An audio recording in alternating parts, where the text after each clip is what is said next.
Bonjour vous autres, cette vidéo présente un portrait rapide de l'attaquant Joshua Roy. J'avais un ami qui s'appelait Joshua quand j'étais jeune, on l'appelait Josh, mais je pense que ça sonne Joshua, il faut dire Joshua. Originaire de Beauce, son accent anglais n'est pas encore le meilleur. Yeah, I'm very happy to join this group. I only hear the good things about them.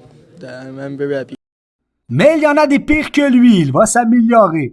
Joshua brûle les étapes qu'on avait anticipées pour lui. Il lui a permis de rêver de percer l'alignement dès l'an prochain, puisque les Canadiens de Montréal sont en reconstruction et que plusieurs joueurs vétérans risquent de quitter. D'ailleurs, la vidéo montrera aussi une évaluation de chaque joueur de l'alignement du CH quant à leur chance d'être échangés d'ici la date limite des transactions.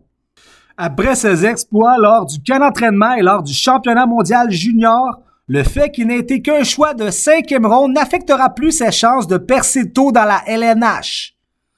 En 2019, Roy avait été le premier choix au total du repêchage de la Ligue junior majeure du Québec. Il a d'ailleurs terminé premier pointeur de la LHJMQ la saison dernière. Cette saison, il brûle encore la Ligue avec presque 2 points par match en moyenne, le Joshua. Les recruteurs disent qu'il est avant tout un marqueur. Il y a un chien qui jappe, mais j'ai pas de chien, tu sais. Moi, j'ai pas de chien, mais il y a un chien qui jappe chez moi. On recommencerait, One. Les recruteurs disent qu'il est avant tout un marqueur de but qui protège bien la rondelle avec son bon gabarit de 6 pieds, mais quand même 183 livres pour un jeune. On a vu avec le Canada qu'il est beaucoup plus que ça. Joshua Roy est un joueur complet qui peut évoluer dans toutes les sauces. Tomates blanches, Alfredo. Il peut défendre, marquer, fabriquer des jeux, s'impliquer physiquement. Il n'a pas de point faible particulier. Je voulais vous parler de Joshua Roy pour aborder la date limite des transactions parce qu'il y a plusieurs joueurs qui vont partir bientôt, probablement, ou cet été. Donc, Roy risque de faire de percer l'alignement dès l'an prochain. Donc, la date limite des transactions est le 21 mars.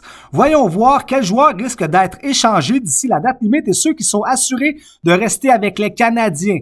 Gardons en tête que le CH est en reconstruction à long terme et vise les hauts choix au repêchage. Je vous montre la liste, je vous parle des joueurs les plus significatifs, donc ceux qui sont le plus susceptibles de rester tout d'abord. Brendan Gallagher, sa valeur est faible à cause de son salaire de 6,5 millions par année jusqu'en 2027. Il est le joueur d'un club, il finira sa carrière à Montréal. Sinon, Jonathan Drouin risque de rester parce que sa valeur est aussi faible. Il sera sans restriction à la fin de la prochaine saison. Il voudra bien jouer l'an prochain. Il demeure un joueur qui pourrait exploser en raison de son talent naturel. Aussi bien le garder tant qu'à ne rien recevoir en retour.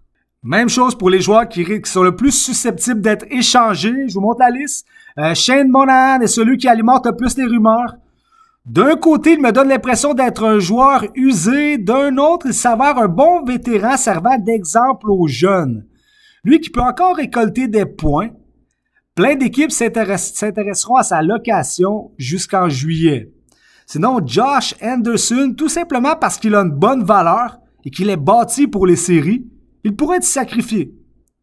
Hoffman, Dadonov, on aura de la difficulté à trouver preneur pour eux qui frôlent la mi-trentaine et qui n'ont pas une réputation de travaillant.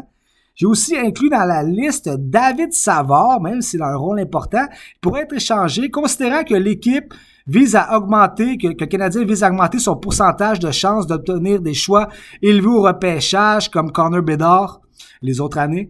Savard continuera de ralentir d'une saison à l'autre, lui qui a déjà 32 ans. En revanche, il favorise le développement des jeunes défenseurs, on en a beaucoup. Bref, c'était rapide, mais on aurait pu parler plus en profondeur des échanges, c'est sûr. C'est toujours des vidéos rapides et concises, donc on en dit beaucoup en peu de temps. Donc dites-moi en commentaire, qui voudriez-vous voir être échangé? Que devrait être le plan des Canadiens de Montréal pour aller chercher cette 25e Coupe Stanley? À bientôt. Et félicitations pour l'équipe Canada Junior et leur médaille d'or. C'était bon le tournoi. Bye, à la prochaine.